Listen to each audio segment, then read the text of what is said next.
Olá, meus amigos, sejam todos muito bem-vindos ao canal Politizando. Eu sou o William Jacob e a Michelle Bolsonaro se irritou aí com um dos aliados mais leais e puxa-saco do Bolsonaro, que é o Mário Frias, o ex-ator da Malhação, que virou deputado e hoje é praticamente assim.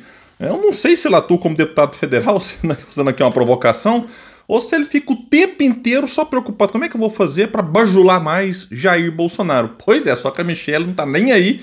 E tem rusgas aí entre os dois, realmente. Ela reagiu contra o Mário Frias. Aí vamos falar também do Bolsonaro se humilhando. Olha, e ele admitiu coisas graves em relação aí a estado de sítio, artigo 142. E se humilhou, dizendo que tem 70 anos de idade, que a prisão para ele seria uma pena de morte. Bom, mas ele falou na pandemia que vai ficar chorando até quando? Deixa de ser um bando de marica. Ele falou um monte de bobagem na pandemia para quem estava sofrendo. Vamos repetir isso aqui sempre, nunca vou esquecer disso. E agora ele comete vários crimes, está sendo julgado por isso, tendo todo direito de defesa e está reclamando de que vai para cadeia e que vai ser quase uma pena de morte para ele. Tinha que ter pensado nisso antes. E falar, puxa vida, quando me pegarem, eu terei 69, 70, 71 anos. Então era só não ter cometido crime, Bolsonaro. Vamos falar disso tudo, só que antes quero pedir a sua ajuda. Chegou no canal, viu que não está inscrito? Se puder, se inscreva. Ativa aí o sininho das notificações. Gostou do vídeo? Manda o dedãozão para cima aí, o joinha.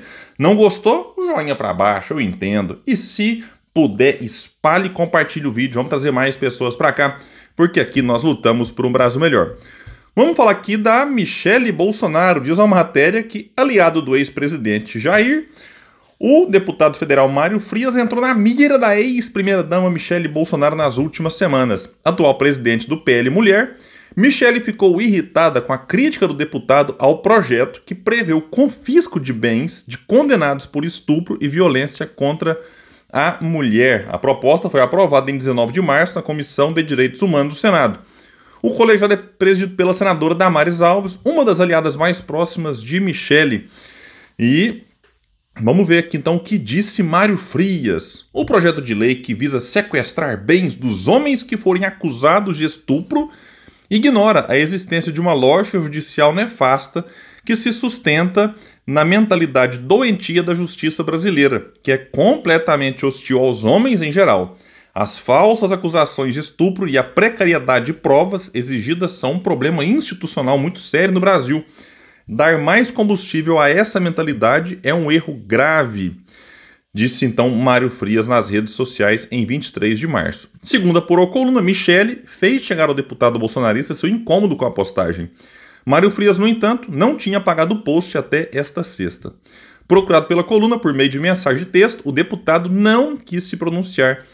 E nesse caso, é até triste concordar com a Michelle, mas de alguma forma aqui ela está correta. O projeto faz sentido e não tem nada a ver com o que o Mário Frias disse nessa postagem aí. A postagem dele dá a entender que essa punição seria contra os acusados, o que contraria a Constituição e seria um absurdo, já que toda pessoa é inocente até que se prove o contrário. Na verdade, o projeto só adiciona uma nova sanção contra quem for condenado, Mário Frias, grava essa palavra, quem for condenado por estupro ou violência doméstica, e nesse caso uma sanção econômica, além das outras punições aí, com confisco de uma parte dos bens, me parece algo razoável, para tentar coibir esse tipo de situação que atinge sim milhares de mulheres aí, diariamente, semanalmente, é uma tragédia realmente. Então, quem sabe o criminoso ou o possível criminoso, antes de cometer o crime, pense nessa questão que seria uma punição a mais das já aplicadas e que em alguns casos tem sim, que inclusive ser umas punições aí mais duras, né? Bom, e o Bolsonaro deu novas declarações bombásticas aí, onde admite com todas as letras que existiram conversas sobre o estado de sítio e muito mais. Diz aqui uma matéria, lembrando que ele virou réu semana passada, esse aqui vamos adiantar. Ele afirmou agora que uma eventual prisão seria o fim da vida, uma vez que completou 70 anos. O antigo chefe do executivo, acusado de liderar uma trama golpista, também admitiu ter conversado com auxiliares sobre estado de sítio, de defesa e intervenção federal em 2022, mas alega que as possibilidades foram descartadas por ele logo de cara. Vamos ver o que ele disse. Está lá na Folha de São Paulo. Eu não esperava o resultado das eleições, Nós entramos com a petição e no dia seguinte o senhor Moraes mandou arquivar e nos deu uma multa de 22 milhões de reais. Se a gente recorresse, podia passar para 200 milhões. Se eu não vou recorrer à justiça, pode ir para onde? Eu conversei com as pessoas, dentro das 4 linhas que vocês estão cansados de ouvir. O que a gente pode fazer? Daí foi olhado lá. Estado de sítio, estado de defesa, artigo 142, intervenção. O ex-presidente negou ter arrependimento por ter questionado a vitória de Lula em 2022 e classificou uma possível prisão por participação na suposta trama golpista como completamente injusta. E disse, é uma história contada por aquela parte da Polícia Federal, vinculada ao senhor Moraes. Aqui, que é a Constituição, é a minha Bíblia.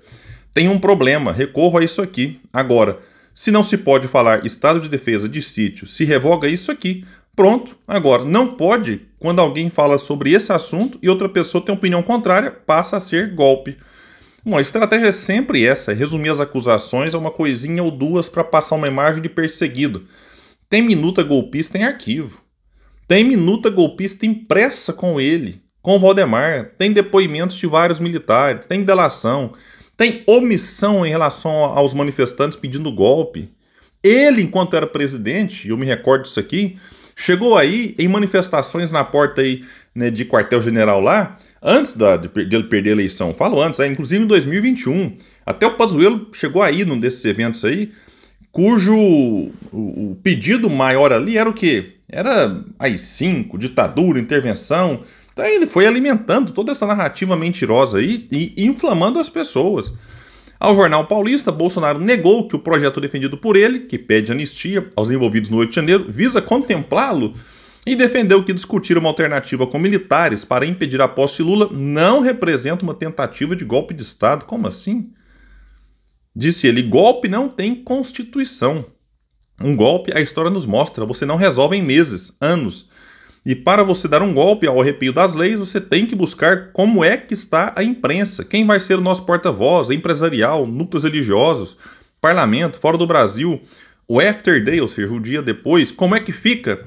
Então foi descartado logo de cara. Meu Deus do céu.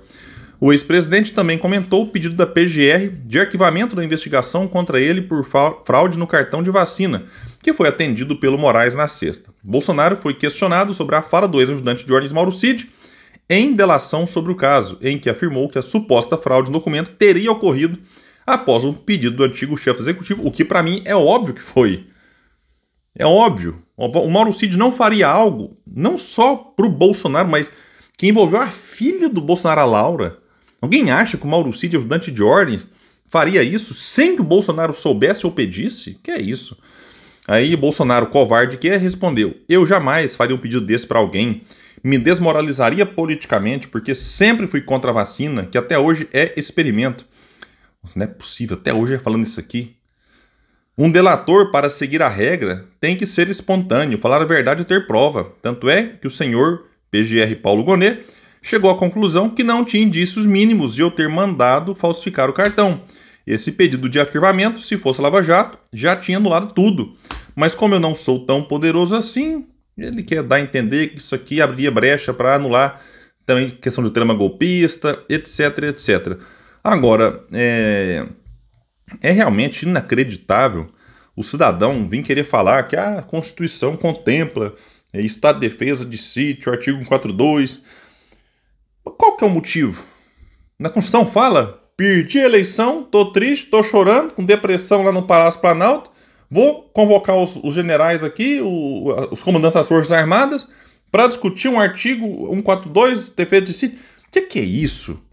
Para colocar esse estado de sítio, defesa em prática, né, você tem que ter questões que não é assim mesmo, perdi a eleição.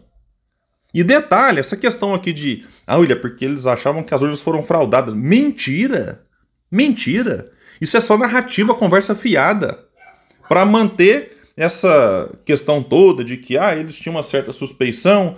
Não, antes das eleições, os partidos são convocados para ir lá testar, averiguar, questionar, perguntar. O Bolsonaro, né, conseguiu, inclusive, fazer com que gente da alta cúpula militar passasse a integrar um conselho para questionar o TSE, fazer parte do grupo que, vamos aqui testar, questionar, investigar.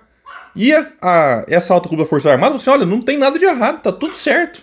Não tem possibilidade de fraude. E aí, como essa informação não era importante para eles, continuaram alimentando essas especulações de possível fraude, etc e tal. Então, é uma situação realmente lamentável que acontece aqui do Bolsonaro, né, que sempre, em várias falas, deixou clara aí a sua pretensão golpista e agora quer pausar de a Constituição e minha Bíblia. É muita cara de pau essa fala a partir dele, que inclusive é um grande admirador e fala da ditadura militar que aconteceu no Brasil e com falas criminosas, eu acho até, desumanas em relação às torturas, às mortes, a gente desaparecido como Rubens Paiva e muitos outros, né, aí que até hoje não sabe qual foi o paradeiro, e aí o Bolsonaro agora querer posar de democrata. Então, francamente, nisso aqui, na minha opinião, essas entrevistas acabam meio que complicando perante a justiça. Pode ser que ajude, em termos de narrativas mentirosas, a base dele,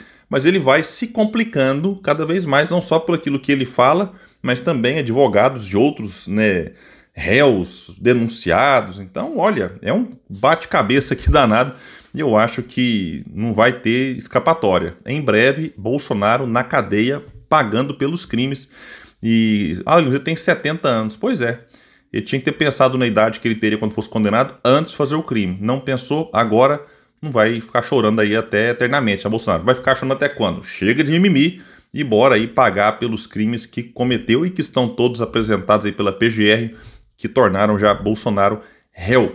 Bom, gente, então é isso, eu fico por aqui. Quem puder, espalhe o vídeo, compartilhe, vamos trazer mais pessoas para cá, porque aqui nós lutamos por um Brasil melhor. Valeu, gente, até mais!